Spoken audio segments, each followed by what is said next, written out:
The most shocking and incredible comic of 2019 is here, as J.J. Abrams, Star Wars, Star Trek, Super 8, and his son Henry Abrams are joined by superstar artist Sarah Pichelli, Miles Morales, Guardians of the Galaxy.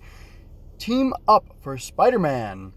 What do they have planned for Peter Parker and Mary Jane Watson? Who is Cadaverous? The modern master of mystery makes his marvel this September. Once again, that is September 2019. I'm looking at September, the very first issue came out September 18, 2019. This is a 5-issue series.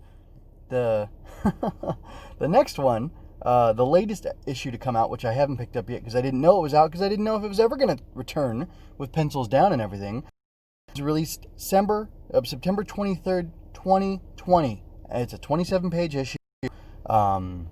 Today is September 30th, a week ago. It's New Comic Book Day. I could go pick it up today.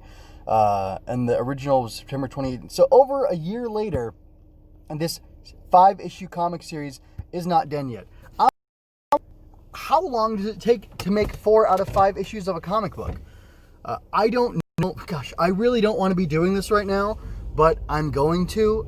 This will be a quick one. I'm on my way to work, and last night I got a comment from somebody on my Rise of Ultraman #1 video, and they mentioned something about Darth Maul. And if you're there, I can't remember your name. It's kind of long and complicated. State. Anyway, I tried to look into it. I didn't see a Darth Maul 2020 comic, but however, when I go to Data the Comic Shop to pick up this comic, maybe, probably, the issue 4 of the Abrams Pichelli Spider-Man, which should be called Spider-Man Bloodline. I've been harping on this from day one, and I will continue until they put it in the trade paperback, and it's called Spider-Man Bloodline, and I feel vindicated. Anyway,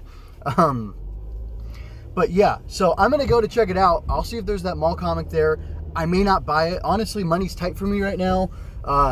I don't pretend I have a large audience, so people probably don't know what's going on in my life. But basically, I need to hustle and make a lot of money.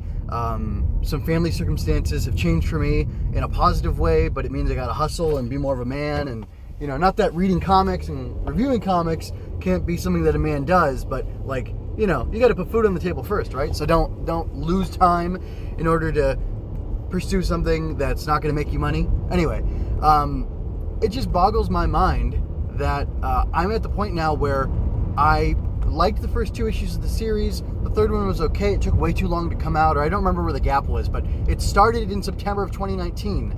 And I think blaming COVID is silly because it started way before COVID. And I don't know what a millionaire and his son, the son of a millionaire, are doing not producing comics when, to kind of tweak the joke from Iron Man. You know, Jack Kirby did it in a cave. He did it in crappy, rundown, water dripping, mildew New York in the 1940s, apartments, or maybe Marvel's, or Atlas or Timely's at the time, junky studio, where they had a bunch of artists just sitting together. These guys were hungry. These guys were trying to get bills paid, trying to make money to feed themselves, their, beautiful young wives and their families. And this guy and his kid who have all this success and all this money can't do it. It takes this long. It takes over a year, over 365 days to put down. We see 30 pages and 27. Let's say that each issue was 30 pages, 120 pages of work done in 365 days. That's not even a page every other day. I'm not saying I'm a great writer. However, I'm trying to write this children's book. This is like my second or third crack at it. I have 1 script completed already. It took me way too long. I started the other day, and I worked for like 4 hours, and I have about 18 pages of a comic book. It was going to be a children's book. Now it's a comic book strip. It may not be very good. It's not a multi-million-dollar property or whatever, but I was able to put the effort in and put the work in, and maybe it'll suck, and maybe I'll release a link to it here for y'all to see if you want. But it just boggles my mind that these men with all this money can't accomplish. And I don't know, honestly, it could be Sarah Pichelli's deal, but based on, in preparation for this, I saw that while I was looking for this mall comic, I looked for new comics, through the Marvel app or Marvel website or whatever, and I saw this, Sarah Pichelli Spider-Man Bloodline thing. And another small complaint, my Marvel app, I don't know if it's because, I don't know how it distinguishes, but I have Marvel Unlimited and I have the other Marvel app. I just have the lower version of that. The minimal version, have it on my phone because I don't buy a ton of comics. And anyway, it didn't show it at first, so I had to go to the website and look at the release schedule, and I saw issue 4 here. And I want to support my local comic shop, but I also, I've got a trip coming up with my family, and I'm thinking I should probably just buy the digital thing, either read it tonight, this was last night, and stay up late and get this out real quick, or maybe I buy it early in the morning before I go into work, and I sacrifice a little time there, even though I know I said I'm trying to hustle and not sacrifice, not lose money, but just to get this thing, read and out of the way. And I'm debating whether or not I should actually go support my local comic shop, because this book sucks. I listened to my review of issue 3, and I ended up giving it a 2.5 out of 5. I was between 2.5 and 3, but really it's a 2.5. I don't have fond memories of it. I'm not looking forward to going back to this story. I mean, the art is nice, but that's Sarah Pichelli. And yeah, comics are a visual medium, and it's about the art, and the art matters, but at the same time, so does the story. There's janky stuff, Kirby does great work, whatever, blah, blah, blah. There's janky stuff in Cap 41. There's janky stuff in Spider-Man 62. There's janky stuff in Fantastic Four, #1, from 61. So, and those are all Kirby. Or no, that's not true. Ditko did Spidey, but still, he's an accomplished artist. But, Kirby did the other 2 books. But anyway, and these guys were just they were working it, man. They were up. I'm not trying to do this Greatest Generation BS, but they were struggling, and they were doing it under, I would think, harder and more difficult circumstances than Abrams and Pichelli, the Abramses and Pichelli are working in right now, and whoever the colorist is, whatever. And they did it. They put out the work in a very timely fashion. Those Cap books are monthly, and they're huge. They're 50 pages. And Kirby and Simon did 45 pages. They carried, I think other artists and other writers did the rest of the book, the remainder, the back issues or fill-ins or whatever the hell I don't know all the technical jargon for comics, but they carried and did 3 comic stories, each equaling about, I'm going to say minimum 40 pages, probably closer to 45, and then there was a little prose thing, which still had an illustration by Ditko Kirby, Kirby Simon, because I don't know, they don't credit specifically who did what on some of those earlier issues, and they were making these every single month. I've got it way easier than the average comic reader at the time, except I've got, worse comics to read. I thrill at those Cap comics I read, and, I wanted to get back into those, and then I saw this thing, based on, a comment somebody made. I ended up looking into it, and I found this stuff, and it's just really frustrating. I don't understand what the heck is going on. Is he fighting a giant spider on that one? Okay. Anyway, I just don't understand what is happening, or what has happened, and why this is the case. And I just want to read good comics in a timely... Maybe Marvel should change their name back to Timely, and go back to being a little more timely with their output, because this stinks, honestly. And it's it's a deterrent to want to go. And also the quality of this book is a deterrent for me to want to go and support, a small local business, which isn't that what we're supposed to be doing right now in this era? And Marvel has this philosophy where they have all these books. I actually just read a great thing. There's a guy, he's got a blog. It's called Matt Reads Comics. He's a podcast too, actually. And I haven't checked out his podcast yet just because they're long, and I'm trying to learn other stuff. Or I'm trying to learn more stuff, more practical, applicable, usable things in my life to be better, to, make more money and things like that through my podcast listening these days, as opposed to, just entertaining myself. There's a time and a place for that. Anyway, he did this whole thing that I wanted to actually make a little, stink about how to condense the Marvel timeline and why, or the line of books coming out. So you have 12 books coming out once a month. So I guess that's 144 total a year. And I think that's what he meant. Every month, 12 books. 12. months in a year, that'd be 144.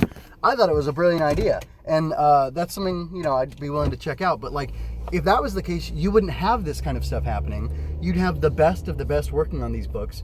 And I mean, if you ask Disney, if you ask lots of Star Wars fans, Abrams is the best of the best, or at least he was until, episode 9 came out or whatever.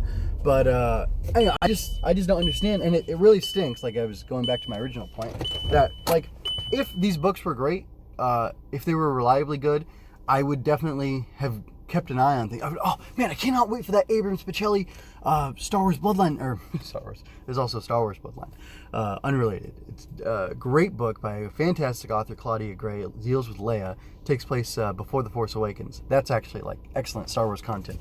Written by a woman, starring a woman, so I'm not a sexist comic. Anyway, but yeah, I'm now debating whether or not I should go into this local comic shop, support it, and it really bothers me that I'm in this position, because I want to do that. I, like the store owner, I want to support him. I don't just want to buy this digitally, but it's easy to, and it's easier to, and I don't have to do this, whole COVID kabuki theater thing where I'm in there with my mask and whatnot to get a book I don't like. Like, I'm subjecting myself to do things I don't like to get a book I don't like, just for the sake of completing it. Not for the money, but for myself, and I want to see it through, and also, I want to throw the guy a bone. Not that me buying, let me just put it this way. I'm not going to be the grain of rice that tips the scale for him to, go out of business or not go out of business. But everybody counts. And if I stop buying books because Marvel's putting out stuff, late, I'm just belaboring myself. It's very frustrating, and I don't like being in this position. And I think the market's definitely unsustainable. And as much as I'm into the idea of making money, and I think capitalism is a great thing, there is something I've been suspicious of for years, and lately I've become more suspicious of it. This idea that there has to be continuous growth, continuous increase, that if one year you go from making X and the next year you're not making X plus 2% more or 3% more, that is a failure, and that is something to be decried, and you need to do everything you can to make that. It doesn't make sense. Something I've heard a lot lately is that in America we don't have a saving problem, we have a spending problem. And again, I'm talking about spending my disposable income on something that's, worthless or frivolous technically. But you know what? It brings me a lot of joy. Zdarsky Bagley's Spider-Man Life Story brought me so much joy. Honestly, the friggin' Spider-Man 96 cartoon that was made to, sell toys and, get kids into stuff, or into the stuff so they could, make money or whatever for this, profit motive or whatever. Like, honestly, and I think I've said this to my family, and I think I've said this here enough that it's not like I'm not betraying anything, I'm not being, mean to anybody, but like, honestly, like, Spider-Man was a bit of a father figure to me as a kid, which is probably why I'm so attached. And, I love my dad or whatever, but he has his failings, and like, Spider-Man never let me down like my dad did. And that doesn't mean my dad let me down in gigantic ways. That means that, kind of like the Chris Pine Spider-Man in Spider-Verse says, like, no matter how many times I got knocked down, I just kept getting back up, and like, I had to do it because this is what I do. And like, that spirit of heroism, that spirit of greatness and goodness, embodied by, this fake character, this fake kid from Queens, like, it's a good thing, it's a noble thing, and it fills people with something positive, even though it's frivolous, even though it's entertainment. Heck, even just the adventure stuff of the Capcom. Anyway, so like, I'm not against, entertainment, and I think stories and legends and things like that are all beautiful and all good things for the human spirit. And I guess there's a little bit of tension between, like, should Marvel just do whatever they can to make the most money they can? Yes, they should. But should they do it at the sacrifice of the quality of their product so that it's all empty and meaningless, just like, big agriculture and big pharma and like everything where everybody's just trying to get one more hit of something in order to keep them going? No, I don't think it's an unsustainable system. It's an unsustainable way of life. We are going to all kill ourselves if we continue trying to Get on this, isn't there something about a treadmill, an analogy about a treadmill that just keeps on increasing in speed until it's going, infinity speed, and you fall down and your face and your flesh is scraped and ripped off as you, fall down the treadmill. Like, you can't do that. You cannot do that. And it feels like that's what they're trying to do. And it feels like the real, honest, long haul, safe bet, but it would take, courage to do, would be to stop, to slow down, to make sure every piece of content that this giant professional company, puts out is 100% the best possible quality it can be, so that I'm happy to be separated with my money, 12 times a year at least, going into the comic shop. Honestly, if there was a great Star Wars comic every month, which I'm not saying there isn't, I just haven't been interested in these ones lately, because, the lack of continuity. I was promised continuity. I let go of the EU kind of happily because there were, it was too big for me to get my arms around, and then they went ahead and made it too big for me to get my arms around. And it's just, I don't know, it's unsustainable. And I don't know, I'm just going to keep blathering because there's a tiny bit of hypocrisy in what I'm saying. This truck just keeps backing up towards me. Anyway, because now I'm going back and I've read, 10 of the old Cap comics, and I want to read at least 13 or the 3 more to finish out, past the bombing of Pearl Harbor and the reaction to the comics, the reaction to that made in the comics.